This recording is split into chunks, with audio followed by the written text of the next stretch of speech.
First, you should also forgive yourself for causing pain to other people. Tapos feeling ko, kaya ko pang mag-drive kahit antok na ako. Pero feeling ko, I can still drive for 6 hours. Ganon. Tarang Chicago, ganyan. Strawberry sheets on your bed. Good morning everyone! Welcome back to another vlog. So today po ay day off ko pa. So for now, gagala po ang mommy. Kasi nandito sila si GC last night, tsaka si Junar. And they invited me to eat lunch with them. Ngayon, so pupunta ako sa bahay nila and then may pupuntahan kami after. Siguro mag-grocery din ako. Kasi yung mga light na i-grocery ko, yung mga magagaan, ako nang bibili. And then, yung mga mabibigat, pagdating na lang ni Mac. Kasi pag bumili na naman ako ng mabibigat at may ebidensya po tayo dito na may binuhat po tayong mabigat ay may comment na naman po ang daddy. But for now, wala namang bleeding or whatsoever, walang spotting. So, good tayo. I can drive. Kasi yung drive will be 30 minutes. I feel okay. I feel more stable right now. Tinigilan ko ng manood ng forensic kasi isa pang nagpa-stress sa akin yun. Grabe pinanood ko yung How to Get Away with Murder. Tapos, hindi na ako nanonood ng mga heavy drama, ng mga murder, mystery, thriller, mga ganyan. Kasi ganun yung mga gusto ko. Kahit mga podcast na pinapanood ko, I like listening to how they solve crimes, ganyan. Pero, masyado kasi akong natitake din sa mga ganun, napapanaginipan ko pa. Kahit nung nasa Canada ako kasi lagi kaming forensic yung pinapanood namin. Tinigilan ko muna yung mga yun, especially now that mag-isa ko kapag weekend dito sa bahay. Kaya God is really good talaga. He answers prayer. Pray lang talaga guys. If you are in a place right now wherein you feel like you are not okay, accept na hindi kayo okay and then maybe get help and try to verbalize it to your loved ones kung bakit you feel that way. Pero, yun yung sinasabi ko, iwasan nyo na sabihin sa madaming tao yung problema nyo, especially on social media.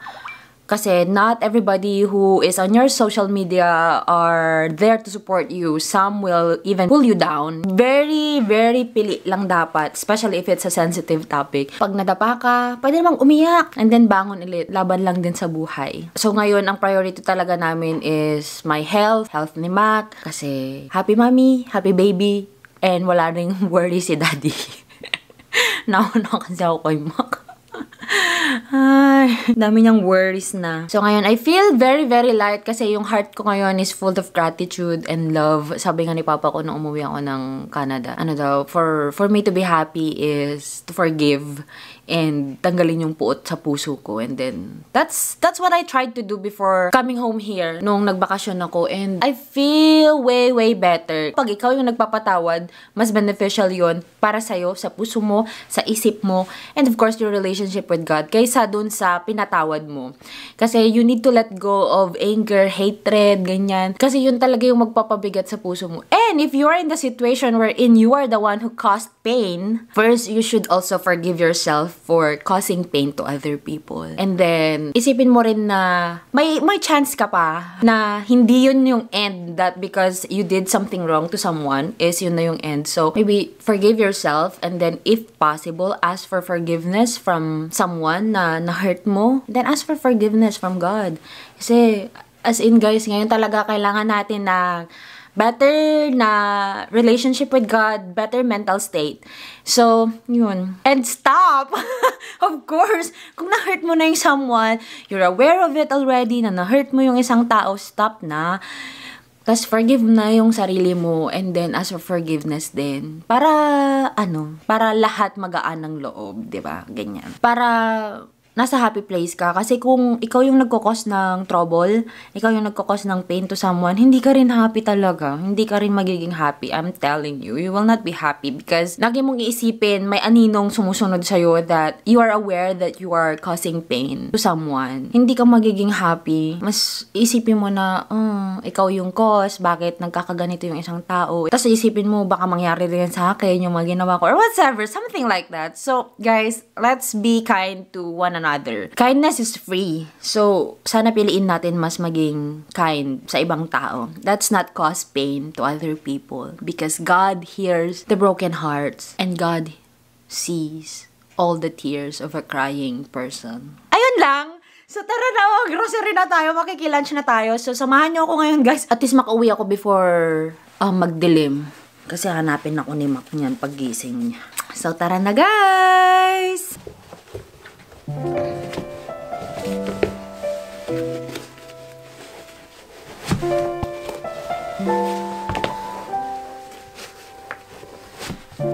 Afternoon on a drive. I only took it because it started to rain. Afternoon in the fall. This weather always makes me think about it all. The woman across me, she's wearing a trench coat, a bouquet of roses. I wonder what they're for. A candlelit dinner, a date in the park, a night at the theater, or love in the dark. I don't know where she's going, I don't even know her name. Oopsie. Tara natin ang garage. Baka mawala ang mga bisikleta namin ni Sir Mac Nichols. Pero wala namang magnanakaw dito guys. Kahit nakabukas lang yan. Mga bike nga nila Jovan nasa labas eh. Tapos kapitbahay namin si Police. Ay, ang cute naman ng mga to. Na yung bahay na Motivational signs. $5. Regular be the 50. change you want to see. Hindi ko talaga gusto yung pumpkin. Ginaya mo lang sa akin. Sabi ko nga sa kanya, yung katulad sa kanya. Kaya pala nakalagay dito times 2.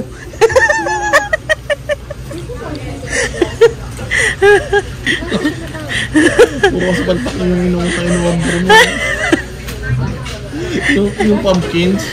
Ay, ayoko talaga ng pumpkin.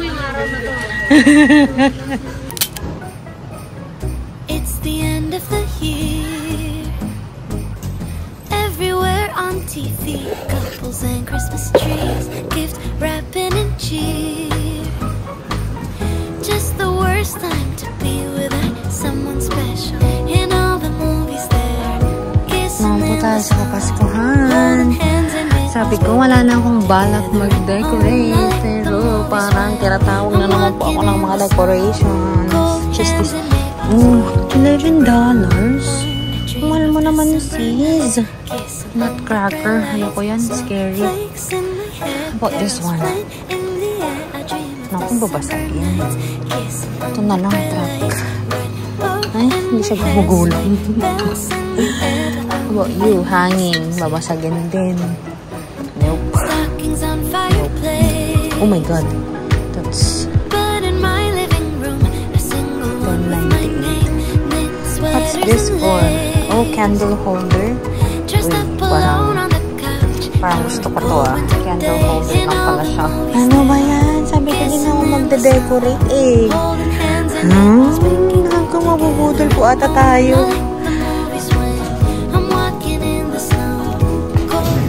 Hala, ito yung mga inaakit namin nung bata kami oh. Kuha nga tayo ng papaya.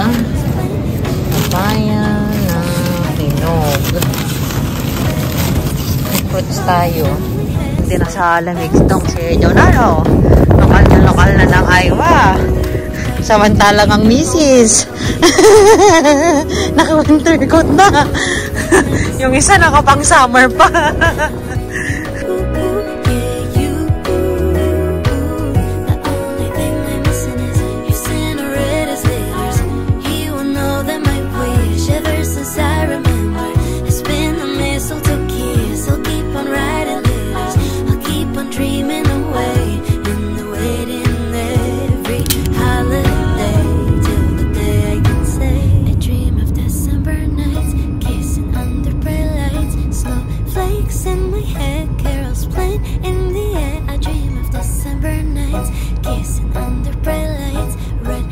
Hey guys! So I am back! Nag-lunch ako kina GC and then after lunch, punta kami Carol. Nag-coffee lang kami sa Starbucks. Grocery lang ako sis. Sabi ko, tapos sabi doon na lang tayo sa Carol.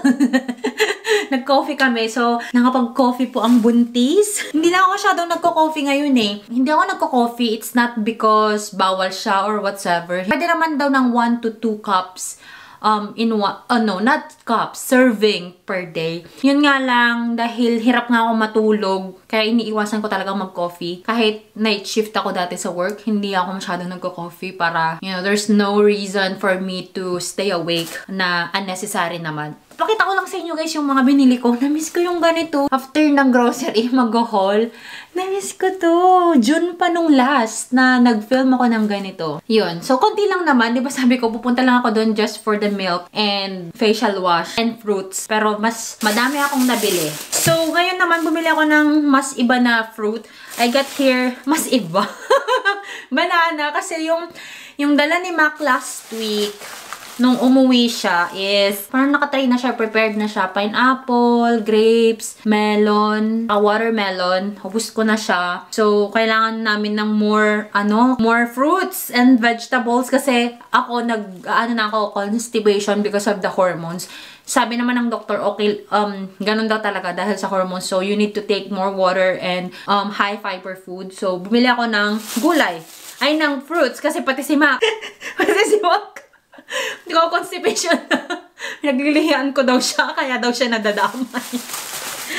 So, bumili akong banana. Yung maliliit lang siya na banana, tapos hindi pa masyadong ripe para as the day goes by, magkakaroon din ng mahihinog din. Then, I got here papaya. Ang mahal ng papaya. Ito parang $5 tong almost $6 tong papaya na to. Na-miss ko lang magpapaya. Siguro mas okay siya na kainin namin for our constipation. Paka TMI naman ng video na to. And then, I got 2 apples. So, itong mga fruits na to, papaya and the apple, I'll probably bring them to the hospital na baon ko. Kasi, bumili kami ng noodles nung nag-grocery kami ni Mac last week. I think, when I went to Canada, sobrang nag-low salt talaga ako doon. Hindi ako kumakain ng mga ganyan. Pagkakain ko ng noodles, sobrang alat na sa panlasa ko yung noodles. So, hindi na ako kakain ng noodles. Ang alat! Alat ng panlasa ko, hindi ko alam kung bakit. Dati ko namang kinakain. I got here bread, the 3 cheese garlic nuts na nakaganito na siya. So, hindi ako masyadong bumili ngayon ng bread kasi meron pa akong konting loaf bread dyan. Siguro mga 4 loaves pa siya. 4 slices pala, hindi loaves. And then, meron kasi akong mga bread pa dito na binigay nila sis GC kagabi. As in, pag alis nila, parang gutom na naman ako. Yung anak ko laging gutom. Sinisi sa anak. Kasi kailangan na nag-gain weight. Para hindi na naman mag-ano ang daddy niya na sinabihan siya na maliit daw siya. Maliit daw ang anak niya na bad-trip ang daddy. So, ito, galing kila sis GC. Ito, parang ano talaga siya, parang Asian bread siya. Ang sasarap ng mga binigay nila sa akin. Ang dami ko na, yan na lang ang natira. Ang dami niyan kagabi. Dami kong kinain kagabi. So, ito yung binili ko lang sa Walmart. And then, I got milk.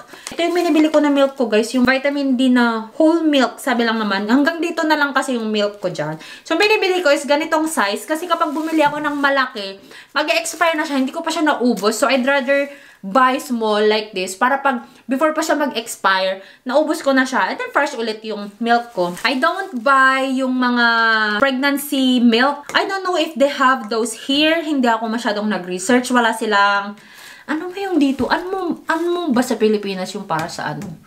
Pero, hindi kasi talaga ako magatas. I'm just trying my best to drink milk right now. Kasi alam ko na kailangan ko talaga din ng calcium. Kasi, sa ngipin ko rin. Oh my God, speaking of ngipin. May dental appointment pala ako for tomorrow.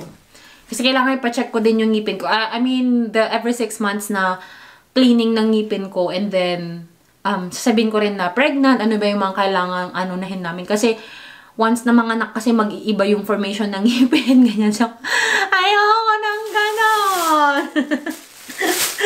Ayoko, pinaghirapan ko yung ngipin ko nalagaan ko yung ngipin ko. Ayan, so, milk tayo. Nagbi-milk na ang madam. And then, I went to the beauty section, health and beauty section, just to buy facial wash. So, this time, I got the foaming facial cleanser for normal to oily skin, CeraVe. Ayan. Mas okay kasi yung CeraVe, hindi, parang mild lang talaga siya sa akin. And, safe siya for pregnant. And then, I got here, paubos na yung feminine wash ko. My feminine wash was from the Philippines. Bigay pa yun ni Nessie. Binigyan niya ako ng malaki na pH care. Paubos na siya. So, hindi ko kasi alam kung kailan ulit ako makakalabas. And I don't want na magpabili kay Mac ng feminine wash ko. Kasi mamaya, iba yung mabili niya. Mas gusto ko na ako yung bumili. So, this one is the Vagisil na sensitive scents for daily intimate wash. Skin-friendly scent siya. So, hypoallergenic and pH balanced. With chamomile in the scent Peach Blossom. Kung sensitive kayo sa may scent, meron sila yung unscented ba yun? Tawag dun? Unscented. Gusto ko lang to kasi feeling ko kasi talaga anything that I use in the shower, feeling ko kapag walang scent, parang feeling ko hindi ako naligo or parang feeling ko hindi ako malinis. So, I don't know. So, I'm just gonna try this one. Pag okay siya, edi kung hindi, $5 lang naman siya, bahala siya dyan. And then, ito po ang nabudol ako dahil po sa mga Instagram na ads. So, I don't have Facebook anymore. Up until now, I haven't reactivated. But I don't know kapag napanood nyo tong video na to, baka activated na yung Facebook ko. I don't know yet. I feel like hindi pa yun yung safe zone ko. Ang dami kasing post na pwede mong makita sa Facebook that can affect your, diba? At least on my Instagram, yung usual lang nakikita ko lang doon are my close friends din. And sobrang positive lang yung mga nafa-follow ko doon na mga accounts. So, I don't see unnecessary stuff. So, I got here, speaking of the Instagram, I saw an ad. This is the exfoliating body polish with pomegranate seeds and shea butter. Ayan, ito siya. Ang bango nito. May mas mura na sugar scrub. Pero, ito kasi mild kasi siya. So, ang skin ko ngayong buntis ako, mas sensitive na naman siya compared to when I wasn't pregnant yet. And winter is coming. I know magdadry yung skin. So, mas gusto ko yung hydrating lahat ng ginagamit ko ngayon. Another thing that I got from them, from that section is yung, nila, cotton pads lang naman na rounds. And then I got petroleum jelly. Ito, ilalagay ko lang siya sa talampakan ko kasi nagdadry na naman yung talampakan ko. Alam mo dito, yung parang kung saan nape-press ng shoes, hindi siya nagkakraki, parang nagbabalat. So, I really need to exfoliate and moisturize. Puro moisturize ang gagawin ng madam ngayon. And then I got here, e.l.f. na Matte Magic Mist and Setting Spray. Bumili ako ng eyelash curler. May eyelash curler ako dyan. Ano ba? May eyelash curler ako dyan, kaso hindi ako masyadong comfortable. Brow comb and brush lang siya para pag inayos ko yung kilay ko, pag nag-trim ako ng kilay ko, magagamit ako. I got this one. This is the Bio Oil na skincare oil. This is safe for pregnancy. So, during pregnancy, you need to apply it twice daily para daw sa stretch marks or scars. I'm using something right now. Ship something. Nakita ko lang din siya sa Instagram, I think, na ad lang siya.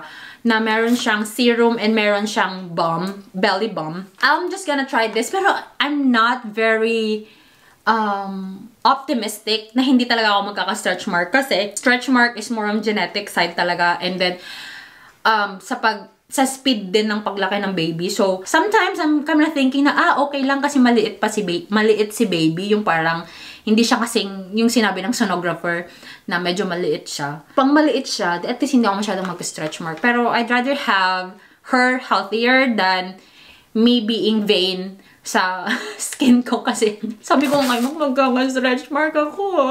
Ganyan, sabi niya. Process naman yan. Part of it. Ano bang pinag-aano? Sabi, ano ba ang kinaka-worry ko daw? So, yun. But still, moisturize kasi minsan tamad ako dun. Dalawa kasi yung serum and belly balm. So, minsan tinatamad ako dun sa dalawa. So, I'll try this one.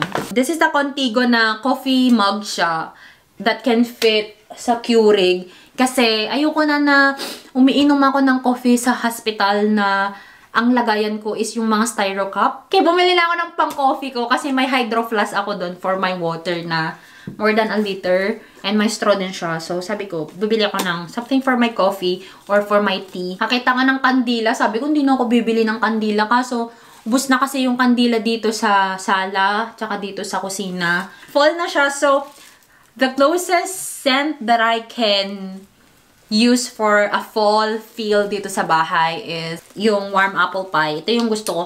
So, I got a robe. Kasi nga, di ba, palamig na siya. Dito kasi sa bahay, guys, ang gawain ko, I am now more comfortable wearing my dresses. So, yung mga dress ko pa man din are mostly, parang spaghetti strap siya. So, I need something to keep me warm during the winter time. Kasi parang feeling ko hindi na ako magiging comfortable that time na yung mga usual na outfit ko dito sa bahay. Hindi siya sale kasi pang winter na tong mga ganito. Pero, sige na lang. So, I think that's all. So, yun lang, guys. I'm so happy right now. Grabe, sobrang na-appreciate ko sila sis GC kasi nag-lunch ako doon. Pagdating namin from Carol, gumawa na naman siya ng lumpiang gulay. Tapos sabi nga, sis, gusto mo ba ng ano? Kasi alam nila na I don't eat pork. Pinagluto talaga nila ako. Sabi ko, hindi na naman ako kakain sa bahay. Parang yung 2 days na pagkain ko, sponsored by a Pin family. What am I gonna do? Kasi darating na si Mac bukas. Before lunch, nandito na yun. Kasi usually, after ng duty niya, minsan umuwi na yun na naka-scrub suit eh. May naririnig na naman akong fire alarm. Pag yan inabot ko at nakita ni Mac na bumaba na yan, magagalit na naman niya siya. Ba't ka umakyat? Gano'n naman siya. Siguro bukas na lang. Di ko alam. Feeling ko fire alarm yun dito sa spare bedroom. Lobat na yung mga fire alarm namin. So, yun lang, guys. Nag-enjoy ako na lumabas ngayon. Na-miss ko mag-drive! Grabe! 1 month akong hindi nag-drive. Tapos, feeling ko, kaya ko pang mag-drive kahit antok na ako. Parang feeling ko, I can still drive for 6 hours. Ganon. Tarang Chicago. Ganyan. But anyway, guys, thank you so much everyone for watching. I hope you enjoyed watching this video. And if you haven't subscribed to this channel yet, please do subscribe. And if you haven't followed me yet on my Instagram and on my Facebook, kahit deactivated yung Facebook ko ngayon, I would love to see your comments down below. And I would love to see you on my next one. Bye!